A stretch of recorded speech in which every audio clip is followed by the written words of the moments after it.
다니엘서 9장 24절부터 27절입니다.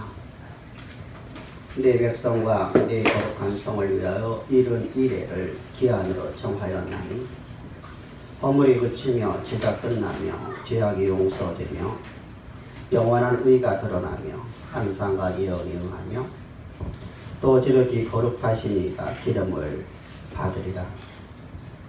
그러므로 너는 깨달아 알지니라. 예루살렘을 중건하는 영이 날 때부터 기름 부음을 받은 자 곧 왕이 일어나기까지 7이래와 64이래를 지날 것이요 그 곤란한 동안에 성이 중건되어 광장과 거리가 세워질 것이며 62이래 후에 기름 부음 받은 자가 끊어져 없어질 것이며 장차 한 왕이 백성이 와서 그 성읍과 성소를 무너뜨리려니와 그의 마지막은 홍수의 입술령 같을 것이며 또 끝까지 전쟁이 있으리니 황폐할 것이 작정되었느니라. 그가 장차 많은 사람과 더불어 한 이래 동안 언약을 굳게 맺고 그가 그 이래의 절반에 제사와 예물을 금지할 것이며 또 포악하여 가증한 것이 날개를 부지하여 설 것이며 또 이미 정한 종말까지 진노와 황폐케 하는 자에게 쏟아지리라 하였느니라 하니라. 아멘. 아멘. 우리가 다니엘에게 하나님께서 7장에서 하나님께서 보여주신 환상이 있었습니다. 그 환상의 내용은 세상의 역사의 모든 역사 자체를 한 번에 보여주셨습니다.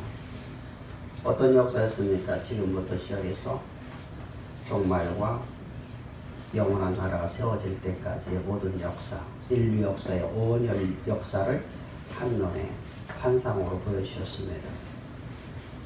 그리고 그 역사에 대해서 이제 영원한 나라가 세워지는 나라가 이제 언제쯤 될 것이냐? 그 나라는 어떤 나라이냐?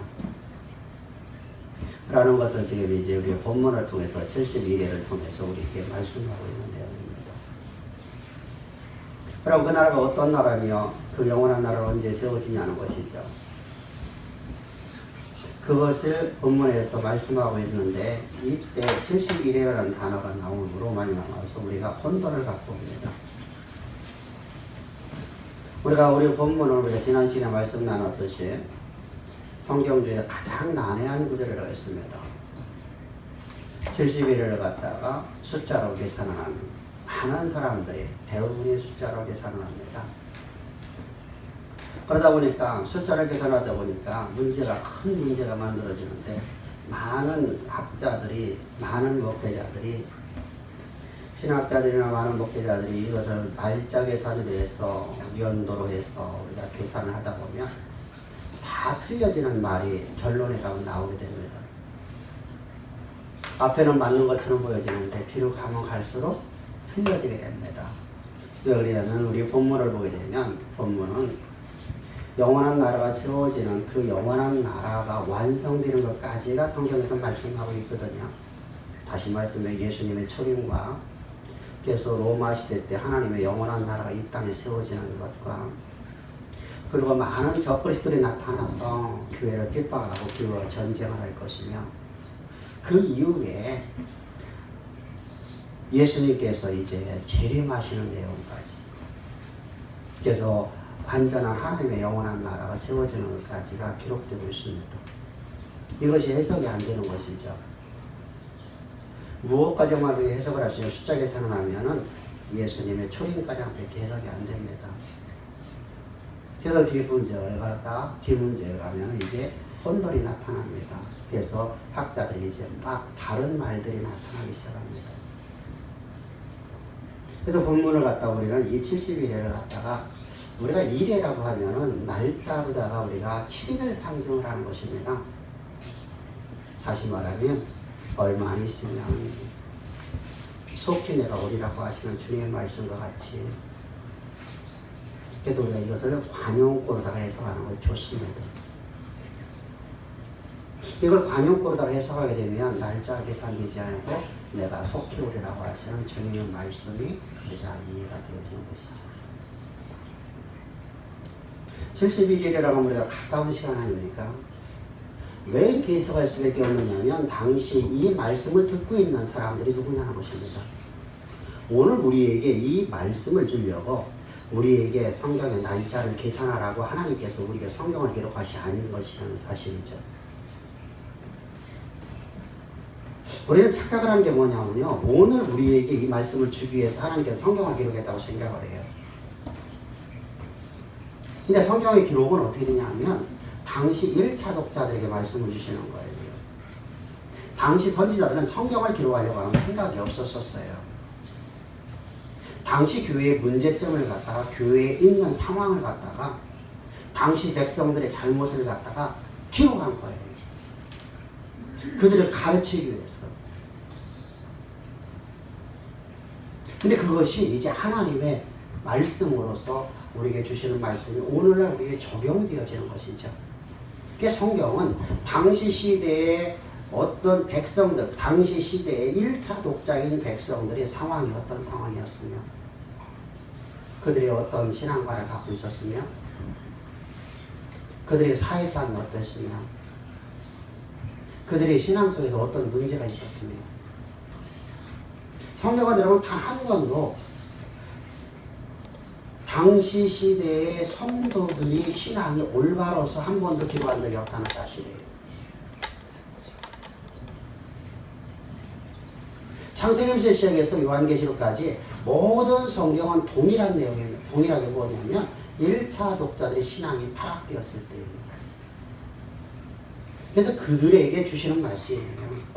근데 그들에게 주신 말씀이 그거 다 끝나는 것이 아니라 성경은 이렇게 말씀하시죠. 이 예언의 말은, 이 말씀은, 이 기록된 말씀은 너희 조상들 열정해 주신 말씀이에요. 오늘 살아있는 너희에게 주신 말씀이라는 것이죠.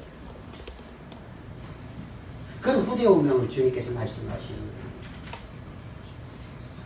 따라서 오늘 우리는 여러분들 1차 독자 입장에서 우리가 먼저 성경을 해석하고 우리가 그 말씀을 가지고 들어가야 돼요. 그렇게 되면 우리가 70일이라는 의미가 관용구라는 것을 이해해야 됩니다. 왜 그렇습니까? 1차 독자들은 당시 어떤 상황이 있었습니까?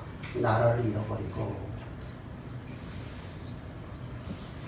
그들이 여러분들 저 바벨론에 의해서 포로로 끌려간 포로된 백성들입니다.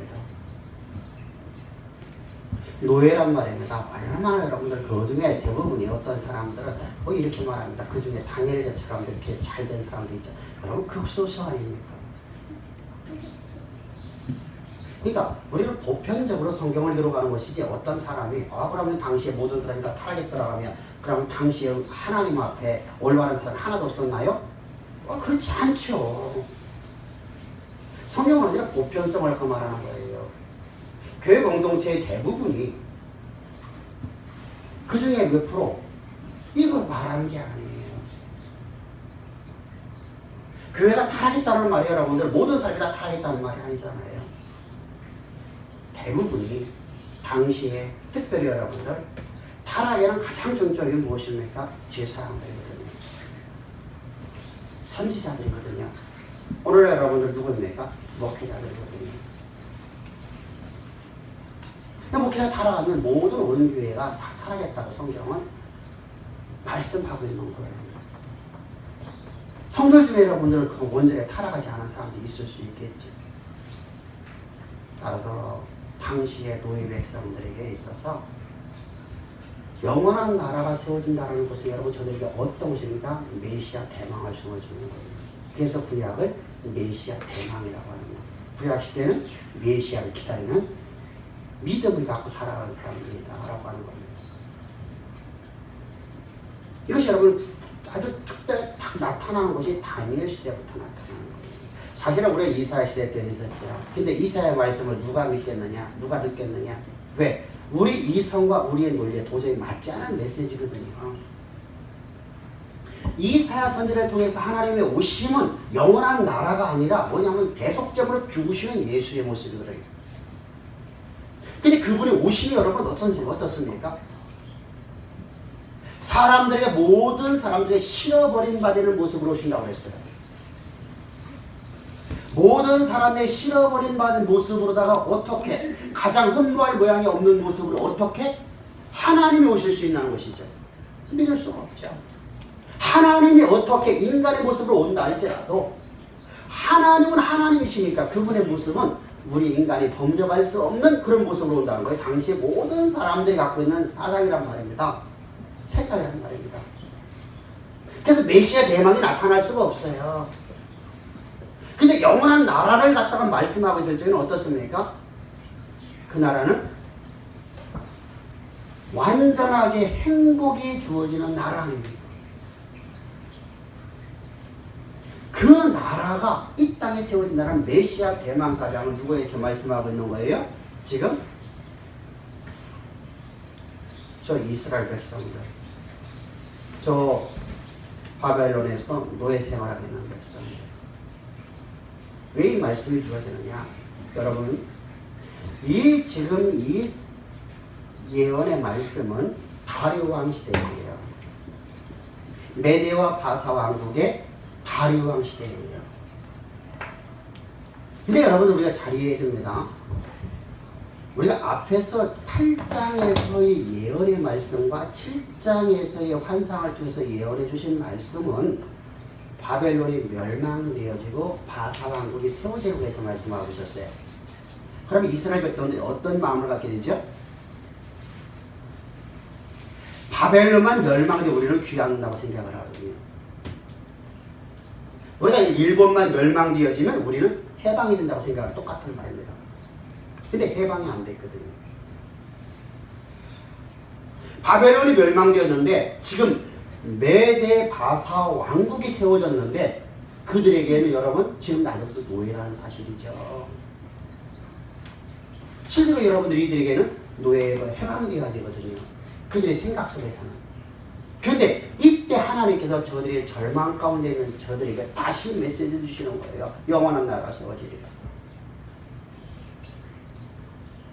그럼 그분이 오실 때는 언제냐? 세상이 끝나러 오신다. 그분이 오시는 때는 세상의 끝날이라는 거예요. 세상의 끝날이 그럼 매나만 우리가 생각하던 엄청난 머리가 아니다. 잠시 후에 오시리라는 겁니다. 그래서 70일이라는 거예요. 이 70 곱하기 7을 하다가지는 얼마나 되겠어요? 얼마 되냐면 너희에게 영원한 나라가 주어진다는 겁니다. 그래서 히브리서를 보면 히브리서 9장 26절에 성경은 말씀하시죠. 그 나라는 어떤 나라라고 하죠? 그분은 자기를 단번에 제물로 드려 죄를 없이 하려고 세상 끝에 나타나셨습니다. 예수님이 오신 것은 세상에 끝나러 오신 거예요. 영원한 나라의 시작이 바로 세상의 끝날부터 시작되는 겁니다. 그 나라는 지난주에 어떤 모습이옵니까? 허물이 그치는 나라였다. 지난주에 우리가 말씀드렸죠. 허물이 그친다라는 말은 무슨 말이었죠? 하나님을 배반하는 선민이 없는 시대에 온다는 거예요. 더 이상은 하나님의 선민으로서 하나님을 배반하는 자, 반역하는 자가 없는 시대가 온다는 거예요. 여러분 지금 이스라엘 백성들이 여러분들은 왜 지금 나라가 멸망되어지고 지금 여러분들 이들이 바벨론의 포로로 살고 있죠? 하나님을 배반하는 거예요. 여러분 저들은 자신들은 하나님을 잘 섬기려고 했어요. 내 마음으로 하나님을 내가 섬기기를 내가 진짜 너무너무 산 거예요. 그래서 하나님을 내가 섬기는 거예요. 나는 온 마음 다하여 주 하나님을 섬긴다고 저는 섬기는 거예요. 그런데 자신도 모르게 하나님을 배반하고 있죠. 그런데 여러분 하나님을 배반하지 않는 시대가 언제 올 수 있습니까? 오늘날을 보더라도 여러분 이 약간 기독교 역사를 바라보면 여러분들 아브라함 이후부터 시작해서 저들이 출애굽부터 그리고 가나안 땅을 점령하고 들어가서 저들은 계속해서 여러분들 하나님을 배반하는 삶을 살아왔거든요. 그때마다 하나님께서 어떻게 하셨죠? 이방을 채찍으로 들어가는 계속 사용하셨어요. 저들이 여러분들 과거에 잘못된 것을 여러분 저들은 계속 반복되어지는 죄악을 반복하는 삶을 살아왔거든요. 근데 그런 시대가 끝나는 시대가 온다는 거죠. 그 시대는 언제 가서 이루어질 수 있습니까? 오직 성령으로 말미암아 살아가는 데, 성령으로 말미암아서 인도함을 받을 때 우리는 죄악을 허물을 벗는다고 하는 겁니다. 하나님 배반하는지 아니하고 하나님만을 섬길 수 있는. 그래서 갈라디아 2장 20절에 성경은 말씀하시죠. 내가 그랬던 게 십자가에 못 박혀 죽고 오늘 내가 산 것은 내가 산 것이 아니라 내가 육체 가운데 사는 것은 내 안에 그리스도만 살아있는, 다시 말하면 내 안에 오직 성령만이 살아있는. 오늘 나는 성령의 인도하심을 받아가는 삶을 살아가는 것이 바로 기독교이란 말입니다. 그래서 바울은 계속해서 말하죠. 너희는 성령의 지도함을 받아라. 성령의 인도함을 받아라. 성령을 따라 기도하라. 성령을 따라 행하라. 성령으로 너희는 하나님 앞에 계십니다. 오직 성령을 따라, 성령을 따라. 그냥 성령을 소멸치 말라. 성령 안에서 거하라. 성령으로 말미암아 살아가라고 성경은 우리 계속해서 말씀을 하고 있습니다. 따라서 우리 여러분들, 예수 그리스도의 십자가의 그 놀라우신 사랑과 은총을 힘입어서 우리는 성령을 따라 살아가는 존재가 되었으니 감사합시다. 할렐루야. 성령을 따라 살아가는 자는 절대 하나님을 배반할 수 없다는 거예요. 그래서 우리가 이런 말을 하죠. 교회를 다니다가 교회를 안 다니는 사람이 있는데요. 그러다가 그 사람이 또 교회를 다니다가 또 안 다니고 하나님을 떠났다 들어왔다 하나님을 떠났다 그럴 수 없다는 거예요. 성경은.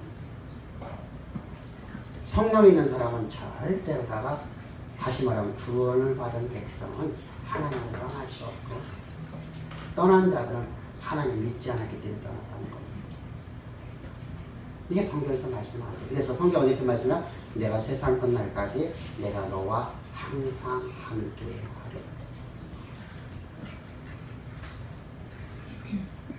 따라서 우리 여러분들, 어떤 사람이 아주 참 옛날에 예수를 잘 믿다가 교회를 잘 다니다가 섬기다가 장로였는데 오늘날부터 교회를 안 다녀갖고 이제까지 있는데요. 그럼 그 사람이 오늘날 교회를 믿으면 그 사람이 옛날에 믿었던 건 뭡니까? 라고 질문하죠. 성경은 말씀하시면 그는 성령으로 살았던 사람이에요.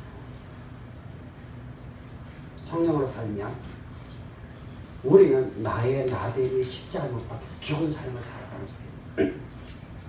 내 모든 감정과 내 느낌과 내가 갖고 있는 모든 것들이 다 십자가 못 박혀지고 다 배설물로 나가고 오직 성령의 인도하심을 따라 살아가는 거예요.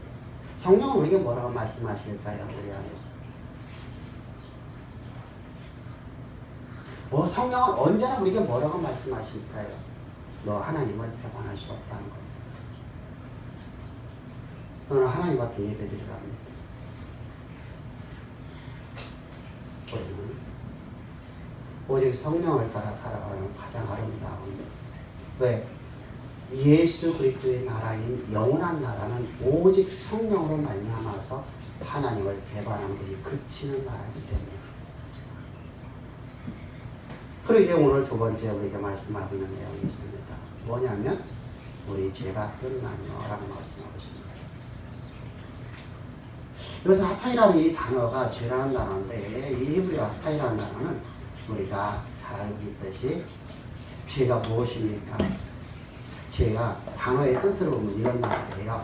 화살을 쐈는데 화살에 관역을 맞추지 말고 빗나가 버리는 거예요. 우리 삶이 바로 그렇단 말입니다. 죄라는 게 바로 뭐냐면 하나님의 진리 가운데 예수 그리스도의 십자가의 진리 가운데 있지 아니하고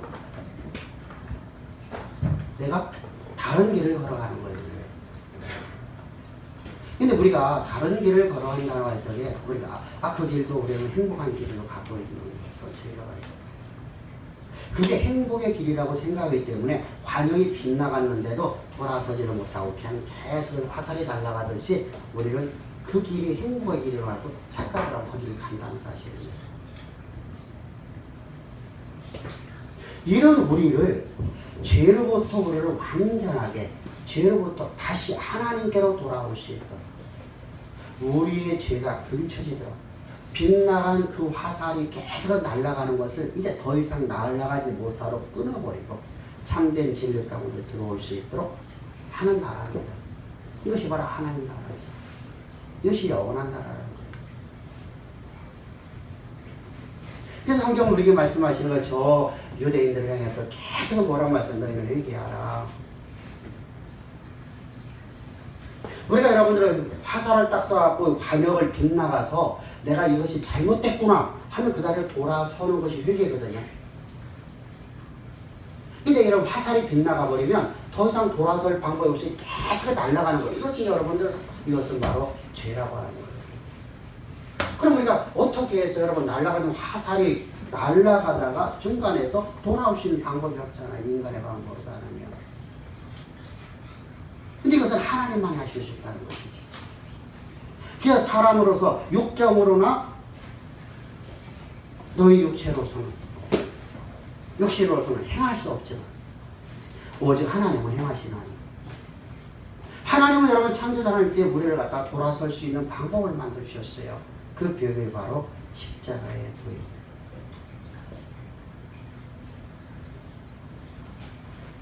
첫사람 아담 안에서 출생한 나라는 존재는 내가 하는 모든 길이 다 행복한 길인 줄 알고 가고 있어요. 각자가 여러분 행복한 길이 아니라고 생각하면 그 길 가지 않죠. 자신이 가는 길이 모두가 다 행복한 길이라고 끊임없이 그 길에서 추구하고 나갑니다. 내가 그 길을 선택하고 가는 그 길을 돌아질지 못해요. 그런 우리에게 하나님 말씀하시는 거예요. 회개하라.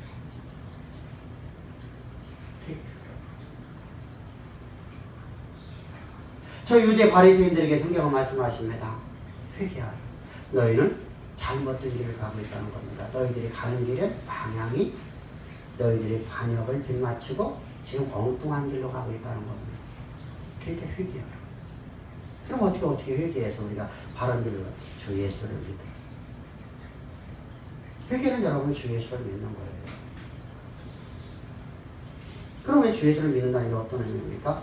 우리가 여러분 주 예수를 믿는다 하니까 우리가 완전 혼돈에 의시합니다. 주 예수님만 믿는데요.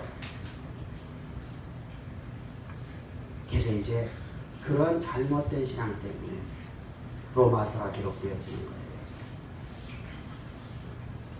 로마서를 갖다 이제 바울을 통해서 이제 기록을 하는 겁니다. 사실 여러분들은 사실 로마서가 없이 사도행전만 가지고 우리가 복음을 알 수 있어요. 사도행전 2장을 보게 되면 베드로 사도가 성령의 감화감동을 받아 성령을 따라 그가 입에서 나오는 말이 어떤 말입니까? 예수님의 십자가의 죽으심과 장사되심과 부활에 대한 얘기예요. 근데 이 말씀이 조금 두리뭉실해요. 예수님의 십자가의 죽으심과 예수님의 장사되심과 부활이 여러분 2000년 전에 이런 사건이 내게 어떤 효력이 있냐는 것이죠. 내게 어떤 능력이 있냐는 것이죠. 나와 어떤 관계가 있냐는 것이죠. 이 모습에 대해서는 성경이 기록하지 않고 있어요. 베드로가 이걸 기록하지 못했어요. 그래서 여러분들 이런 문제 때문에 이제 주 예수를 믿으라라는 곳으로 나가기 시작합니다. 주만 믿으면 된다. 주만 믿으면 된다. 그 믿는 게 도대체 뭡니까? 주 예수를 믿는 것이 도대체 이해를 할 수 없게 되죠. 다시 말하면 죄가 끝나는 것이 어떻게 끝나는지를 모른단 말입니다. 빗나갔던 화살이 계속해서 날아가고 있는데 이것이 뒤돌아 나올 수 있도록 다시 유턴해서 올 수 있는 비결에 대해서 우리가 알 수가 없음으로 나와서 이 바울이 성경을 기록하게 됩니다. 이것이 바로 로마서입니다. 로마서를 기록하는 것이죠. 로마서를 통해서 이제 바울을 통해서 하나님 말씀하십니다. 우리가 하나님 안에서 출생되게 됩니다. 사실은 이것은 우리가 잘 알고 있는 요한이가 95년경에 쓰여있는 요한복음을 통해서 말씀하시죠. 우리는 요한복음 1장 13절을 보게 되면 성경에 말하죠. 우리는 육정으로 난 자가 아니라 하나님께로 출생하여야 된다. 어떤 자가? 주 예수를 믿는 자. 그를 믿는 자는 육정으로 난 자가 아니라 하나님께로 난 자가 된다고 출생을 말하고 있어요. 출생. 근데 우리 출생하는 방법을 모르죠. 그래서 로마 3장을 들어오게 되면 니고데모와의 주님의 대화를 기록하고 있습니다. 요한복음에서 뭐라고 했죠? 너희가 아버지 나라에 들어가려고 하면 영원한 나라의 백성 되려고 하면 오직 거듭나는 것 위에는 단 방법이 없다. 그래 거듭남을 도대체 뭐라고 하고 있습니까? 니고데모가 이렇게 말하죠. 거듭나면 내가 어머니 모태에 들어갔다가 내가 나이가 많은데 내가 어머니 모태 내가 나이가 작은다고 어머니 모태에 다시 들어갈 수 있나요? 참 어리석은 사람이죠. 내가 여러분들 갓난아이로 지금 한 살밖에 안 됐더라도 여러분 내가 어머니 모태에서 다시 들어갈 수 있냐고요. 그럼 죽는 거죠. 내가 어떻게 날 수 있나요? 근데 주님이 말씀하시죠. 그건 사람으로는 할 수 없으되 하나님은 하시는 할렐루야. 그 하나님 하시는 이 거듭남의 비결을 갖다가 우리는 로마서에서 자세하게 이제 우리에게 말씀하고 있는 거예요. 다른 사도들이 그걸 갖다가 비결을 말하지 못해서 하나님은 하나님의 사도가 아닌 바울을 하나님의 사도로 인정하시고 너는 내 사도라. 사실 사도라는 것은 여러분들 오직 예수님의 제자들만 써줄 수 있는 거예요. 누구요? 12제자들. 근데 여러분들 바울을 향해서 하나님께서 직접적으로 내가 너는 내 사도라. 내가 너를 통해서 내 진리의 복음을 내가 세상에 전하는 자가 된다. 이제 바울의 이 복음을 가지고 이제 거기서 이제 복음을 전하는 겁니다. 그 내용은 어떤 얘기입니까? 예수 그리스도와 내가 연합되는 것부터 시작됩니다. 왜? 예수 그리스도의 십자가의 죽으심을 내가 믿습니다. 십자가 못 박혀 죽으신 예수를 나는 믿습니다. 예수의 부활하심을 내가 믿습니다. 그것이 나와 무슨 상관이냐는 것이죠. 우리는 아무런 필요가 없어요.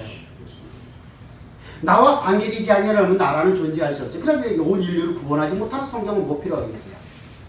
인류를 구원하지 못한 성경은 아무 필요가 없는 거예요. 그건 하나의 주술책이에요. 그건 여러분들 하나의 신화죠. 여러분 그리스 신화가 여러분들 내게 아무런 구원의 능력을 베풀지 못하죠. 그렇게 신화라고 하는 거예요. 아무 필요가 없어요. 근데 성경은 여러분 우리를 구원을 주는 책이란 말이죠. 구원에 대해서 기록하고 있는 책이란 말입니다. 우리가 어떻게 구원을 받을 수 있냐? 우리가 하나님의 거룩한 백성, 영원한 나라의 백성으로 우리가 어떻게 될 수 있냐? 하나님의 권능이 우리 삶 가운데 어떻게 늘어날 수 있느냐? 하나님 언약의 통로로 우리가 어떻게 될 수 있느냐? 이거 왜 말씀하고 있는 내용이란 말입니다. 그래서 바울은 이제 사도부터 말하는 건데 내가 그리스도와 함께 연합되어 내가 예수와 하나 연합된 존재가 어떻게 될 수 있느냐? 예수와 나와 어떻게 하나가 될 수 있느냐? 그 하나가 되는 것이 바로 구약에서 우리가 잘 알고 있는 안수입니다. 안수라는 것은 일치 하나된 라는 뜻이죠. 이 예수 그리스도와 나와 연합되기 위해서 예수님은 세례 요한에게 안수를 받으셨습니다. 첫사람 아담이라는 존재는 하나님의 영광에 이를 수 없고 하나님이 나의 안에 임할 수가 없고 하나님과 함께 동행할 수 없기 때문에 임만할 수 없기 때문에 내 안에 하나님의 성령, 죄가 끝나고 하나님에 대한 반역이 끝나버리는 시대가 내 삶에 나타나야 되는데 우리 성도들에게 나타나야 되는데 그런 시대가 올 수 있는 유일한 비결이 무엇이에요? 영원한 나라가 세워지는 비결은 바로 십자가에서 내가 예수와 함께 연합되는 겁니다. 그 연합이 바로 예수님께서 세례 요한에게 안수를 받으시는 겁니다. 그럼 우리는 세례입니다. 그와 함께 세례받을 적에 너희도 예수와 함께 세례받음을 알지 못하니 우리 여러분들 예수와 우리는 함께 세례를 받았습니다. 왜 그렇죠? 세례 요한 안에 우리가 들어있기 때문입니다. 원일교의 대표자인 세례 요한에 그리고 예수님께서 십자가에 못 박혀 죽으실 적에 예수 안에 있는 내가 연합되는 나라는 존재 첫사람 아담에게서 난 나라는 존재는 예수와 함께 십자가에 못 박혀 죽었는데 이때 죽음은 마지막 아담이신 예수님의 죽으십니다. 예수님 여러분들 마지막 아담으로 이 땅에 오셔서 마지막 아담으로서 주님은 십자가에 못 박혀 죽으셨으므로 다시 이상 아담은 존재하지 않는 시대를 만들려고 하는 거예요. 이게 바로 영원한 나라거든요. 그리고 예수님께서 장사되심으로 가서 죄의 싹을 다 지불해버렸습니다. 이때 여러분 우리의 모든 죄의 삭스를 다 지불했는데 죄의 삭스는 사망이지 않습니까? 나는 죄의 대가를 나는 다 지불했단 말입니다. 첫사람 아담 안에 있었던 나는 마지막 아담과 함께 십자가에 못 박혀 죽고 장사됨으로 말미암아서 나는 모든 죄의 삭스를 다 지불해버렸습니다. 그리고 주님의 부활과 함께 나는 하나님의 자녀로 거듭났습니다. 할렐루야. 이것이 바로 죄가 끝나는 시대입니다. 이때 우리는 내 안에 살리는 내가 사는 것 아니라 내 안에 오직 그리스도만 살아있는 믿음으로 살기를 주 축복합니다. 이때 우리가 착각을 하는 게 있어요. 우리는 믿음으로 산다고 하니까 여러분들 우리가 착각하는 것이 수요일에 말씀드렸습니다만 내가 믿음으로 살면 여러분들 나는 완전한 온전한 사람, 세상에서 말하는 온전한 의를 행하는 사람을 해석을 해요. 그러니까 의라고 하면 전부 다 노예를 적어는 거예요. 우리 믿음으로 살아가는 사람들이에요. 오늘 내 삶 속에서 의로움이라는 행함이 아무것도 없어요. 내가 오늘 예수를 믿는데 불구하고 나는 예수를 믿는과 동시에 나는 아무런 의의가 하나도 나타나지 않아요. 그래서 나의 구원은 우리 의가 아니라 오직 하나님의 의로만 구원받는 겁니다. 할렐루야. 우리 이신칭을 말할 때도 마찬가지예요. 우리가 많은 사람들이 내가 온전한 완전한 삶의 완전한 성화가 되어서 더 이상 흠이 없는 모습으로 되어졌을 적에 우리가 구원받은 자라고 생각을 하고 있단 말입니다. 그렇다면 이 세상에 당연히 구원받을 사람이 없어요. 그게 아니야. 믿음이라는 것은 내 모습에서 아무것도 지금 나타나는 게 없어요. 의로움이 하나도 안 나타나지. 내 삶 속에 진짜가. 근데 나는 의로운 사람으로 하나님 나를 구속하셨으니까 나는 그걸 믿는 믿음으로 살아가는 거예요. 그게 믿음이라는 것은 근데 내가 이런 의로운 삶이 나타났어요. 그러면 그건 증거예요. 증거. 그건 믿음이라고 하지 않아요. 근데 우리는 이 땅에서 사는 날 동안 주님이 제시한 날 동안 그때까지 우리에게는 의로움이 나타나는 완전한 의로움은 한 명도 없다는 사실입니다. 할렐루야. 그러므로 우리는 날마다 예수 그리스도의 십자가의 그 구속의 은혜가 없이는 살아갈 수 없는 내 모습이 되어야 돼요. 오늘도 나는 주님이 없는 내 삶이 불가능하단 말입니다. 근데 왜 많은 사람들이 여러분들 이 복음을 안다고 하고 스스로 떠납니까? 십자가 없이 살 수 있다고 생각합니다. 그래서 성경은 말씀해요. 너의 섰다 하는 자는 이미 넘어진 자니라. 할렐루야. 우리가 항상 주의해요. 그 나라는 죄악이 끝납니다. 죄가 끝납니다. 그리고 이제 세 번째 나라는 죄악이 용서되는 나라예요. 그 문제가 됩니다. 이제 우리가 이렇게 하나님의 거룩한 백성이 되었는데 거룩한 백성으로서 하나님의 성령을 따라 살아가는데 나는 믿음으로 살아가다 합니까? 내 삶에서 오늘도 수많은 하나님의 율법을 어기는 죄악들이 있단 말입니다. 우리가 흔히 말하는 자범죄들이 있단 말입니다. 수많이 낱낱이는 모든 죄악들이 있단 말이다. 이 죄를 해결하지 않으면 문제가 심각하게 나는 거지만 죄책감이라는 거예요. 죄책감. 이 문제를 해결하지 아니하면 또 하나 나타나는 게 무엇이냐면 죄책감이 심해지면 뭐 들어가냐면 방종으로 가버려요. 왜? 우리 인간은 여러분들 스스로 살고자 하는 것이 생겨요. 죄가 죄지지 않는단 말이에요. 죄가 되지 않는. 내가 범죄를 했는데 범죄가 죄가 되지 아니하는 것처럼 내가 스스로 내게 체면을 걸었단 말입니다.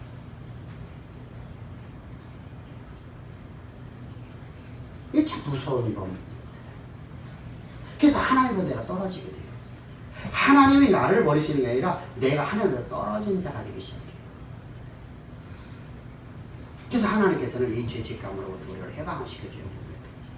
죄의 용서함이 있어야 됩니다. 이 죄의 용서함을 위해서 주님은 십자가에서 빗불어 죽으셨어요. 계속 우리가 잘 알고 있듯이 성경은 로마서 3장 25절을 통해서 성경은 말씀하고 있습니다. 뭐라고 말씀하시나 한번 봅시다.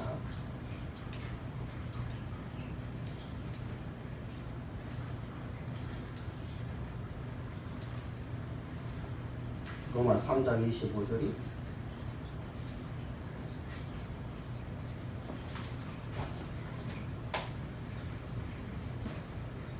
이 예수를 하나님이 그의 피로 말미암아 그의 피로 믿음으로 말미암는 화목제물로 세우셨으니 이는 하나님께서 길이 참으시는 중에 전에 지은 죄를 간과하심으로 자기 의로우심을 나타내라 하시니. 성경에서 가장 또한 우리 잘못 해석하고 있는 것이 바로 오늘 이 로마 3장 25절입니다. 로마 3장 25절을 보게 되면 하나님이 우리의 화목제물로 예수님께서 이 땅에 오셨다는 겁니다. 화목제물로 오셔서 하나님께서 길이 참으시는 중에 우리 죄를 보고도 우리 죄를 덮어주고 넘어갔다. 보자기로 덮어놓고 넘어갔다. 이런 의미로 우리 해석을 합니다. 우리말 번역이 그렇게 돼 있어요. 근데 여러분들 화목제물이라는 단어는 여기서 힐라스테로라는 단어죠. 이 단어는 구약에 무엇의 여거라고 했습니까? 카포레트예요. 이 카포레트라는 단어는 속죄소라는 단어예요. 속죄소. 속죄소는 여러분 어디 있냐? 지성소죠. 지성소. 지성소는 여러분 1년에 1차씩 뭐 하는 것이죠? 백성들의 죄악 범죄를 위해서 속죄소로 들어가서 속죄소에서 여호와 하나님 앞에 피를 드림으로 말해서 하나님의 언약궤 위에다가 피를 7번 뿌리고 땅바닥에다 피를 7번 뿌리는 겁니다. 그러면 내 죄가 내가 지은 모든 낱낱이 지은 온 백성들의 모든 낱낱이 지은 죄가 다 사함을 받으리라 라고 하나님 음성을 듣는 장소입니다. 그러니까 속죄소, 우리의 속죄 제물이 됐다는 것입니다. 예수께서 우리의 속죄 제물이 되셔서 그런데 우리의 모든 죄악들을 주님께서 길이 참으시는 중에 우리 죄를 간과하심으로 우리 낱낱이는 간과하심으로 이 간과라는 것은 파렛이라는 단어예요. 파렛. 이 파렛이라는 단어는 어떤 의미죠? 옆으로 보냈다. 우리 죄악을 우리가 낱낱이 모든 죄악을 예수의 속죄소로 우리 보내버립니다. 구약에서 이런 범죄한 사람들이 대속죄일날 매년마다 7월 10일날 대속죄일날 이스라엘 백성들은 전부 다 성전 밖에 있습니다. 그럼 누구만 혼자 들어가는 것입니까? 성전에 대제사장만 들어가는 거예요. 대제사장이 혼자 들어가서 뭘 하죠? 하나님 앞에 속죄 제물을 드리는 거예요. 대속죄 제물. 하나님의 거룩한 백성들이 그동안에 하나님 앞에 범죄한 것. 내가 잘 알지 못한 모든 백성들이 다 범죄한 것을 위해서 하나님의 대속죄 제물을 드리러 들어갑니다. 이때 염소 2마리를 갖고 들어갑니다. 이 염소 1마리를 제비를 뽑아서 1마리의 머리에 안수하고 그 목을 쳐서 피를 받아가고 이 피를 가지고 지성소에 들어간 거예요. 지성소에 들어가서 대제사장이 피를 뿌리고 언약궤에 피를 뿌리고 바닥에 피를 뿌리고 그리고 향단에다 피를 바릅니다. 향단 뿔에다가 피를 바릅니다. 그리고 나머지 피는 번제단에다가 쏟아 부었습니다. 그러면 하나님께서 네 모든 죄악이 너희 백성들의 이스라엘의 모든 죄악들이 다 사함을 받았습니다. 여러분, 백성들이 뭐 했습니까? 백성들은 행한 바 아무것도 없이 하나님의 은혜로 구원을 받는 것입니다. 할렐루야. 죄의 사함을 받다는 말입니다. 지금 그 얘기를 하고 있는 거예요. 근데 이 문제가 또 생겨지게 됩니다. 그러면은 나는 가만히 있고 목사님만 가고 기도하고 목사님만 가고 속죄제물을 드리면 되겠구나.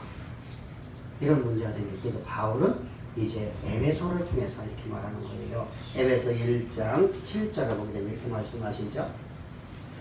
우리는 그리스도 예수 안에서 그의 풍성한 은혜를 따라 그의 피로 말미암아 속죄고 죄의 사함을 받았느니라. 여기는 여러분이 개인적으로 이제 우리가 평민이 범죄했을 적에 얘기를 하는 거예요. 우리가 성도들이 범죄를 했을 적에 어떻게 처리하느냐? 이거를 예수 그리스도의 십자가의 보혈을 은총으로 만나서 나의 모든 남아진 모든 죄악이 다 사함을 받았음을 믿는 믿음으로 살라는 거예요. 할렐루야. 뿐만 아니라 우리 잘못되신 여러분 베드로 서신을 통해서 베드로전서 1장 18절 19절에서 말씀하시나 너희가 알고내 그의 너희 조상이 물려준 헛된 행실에서 대속함을 받는 것은 금이나 은 같은 것을 없어질 것을 믿은 것이 아니요 오직 흠없고 점없는 하나님의 어린 양 그리스도의 보배로 필요된 것이니라. 우리의 나눠진 모든 죄악들이 우리 헌금으로 되는 게 아니라 이 모습 보면 당시 초대교회에 헌금을 들여서 제사함 받을 사람이 있었다는 것입니다. 그것이 아니라는 거예요. 오직 보배롭고 흠이 없으신 예수 그리스도의 십자가의 피로 말미암아서 너희 모든 죄가 사함 받았음을 믿는 믿음으로 살라는 겁니다. 할렐루야. 이어서 성경은 계속해서 말씀합니다. 히브리서 9장 12절부터 14절 중에서 암소와 염소의 송아지의 피로 아니하고 오직 자기 피로 영원한 속죄를 위해서 단번에 성소에 들어가셨느니라. 염소와 황소의 피와 암송아지의 죄를 부정한 자에게 뿌려 그 육체를 정결케 하여 거룩하게 하거든 하물며 영원하신 성령으로 말미암아서 흠없는 자기라 하나님께 드신 그리스도의 피가 너희의 양심의 죽은 행실에서 뭐죠? 너희 죄책감에서 깨끗하게 하고 살아계신 하나님을 섬기게 하지 못하겠네요. 할렐루야. 우리 이 모습은 여러분의 다음 주에 우리가 더 말씀을 나눠보거든요. 왜? 너희는 아버지 히브리서 9장 12절부터 14절에는 저 붉은 암송아의 제사까지 함께 나오기 때문에 민수기 19장에서 붉은 암송아의 제사까지 나오기 때문에 우리가 다음 주에 오는 동영상을 다 살펴보면서 우리의 낱낱이 모든 죄악이 예수 그리스도의 십자가의 피로만 가서 나는 제사함을 받았어요. 그렇다면 여러분 나는 오늘도 예수 그리스도의 십자가의 보혈의 은혜가 없는 나라는 존재는 살아갈 수가 없다는 말입니다. 왜? 우리가 여러분 아무리 믿음으로 내가 아무리 믿음이 크고 아무리 장성한 분량이 될때 나는 오늘도 범죄하는 것이 내 삶이기 때문입니다. 내가 가장 잘하는 건 범죄하는 것입니다. 내가 가장 잘하는 건 여러분들 예수의 말씀, 하나님의 말씀에 대적하는 겁니다. 근데 이 모든 것을 용서받는 시대가 온답니다.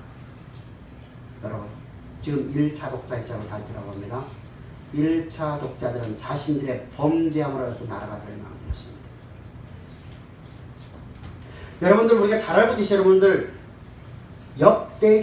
역대하 36장을 보게 되면 저들의 범죄를 기록하며 저들이 범죄함으로 이 하나님은 더 이상 이들을 나라를 그냥 두지 아니하시고 저 갈대아 사람을 채찍으로 들어가고서 나라를 멸망시키고 저들을 다 포로로 보내버리신다고 약속하셨습니다. 말씀하셨습니다. 또한 다니엘이 여러분들 이 환상을 통해서 맨 처음 깨닫는 게 뭐였습니까? 이스라엘 백성들이 죄악으로 말미암아서 우리가 멸망에 당했다는 것을 에리야미야 선지자를 통해서 그가 깨닫게 된 거예요. 언제요?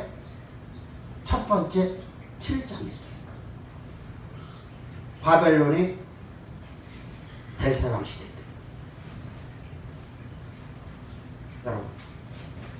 근데 여러분들 지금 다니엘 통해서 말씀하고 내려요. 야, 너희들의 메시아를 대망해라. 그 메시아의 시대는 그 영원한 나라의 시대는 어떻다는 거예요? 하나님을 배반하는 배반한 자 없게 만들 것이고 그 나라에서는 너희들의 모든 죄악이 다 용서되는 시대가 온다는 거예요. 나라가 멸망되지 않는 시대가 온다는 거예요. 여러분 이런 나라를 한번 역사에 세워져 주셨거든요. 이 영원한 나라를 하나님 세우시겠다는 거예요. 그래 너희들 메시아의 대망을 가져라는 겁니다.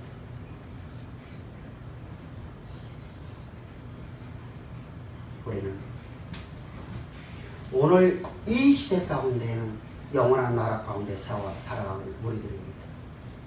저 구약의 백성들이 꿈에 그리던 그 시대, 저들이 여러분들 그렇게 간절히 소망하던 메시아 대망 속에서 살아가던 그 백성들이 그 시대가 완성된 시대 속에 살아갑니다.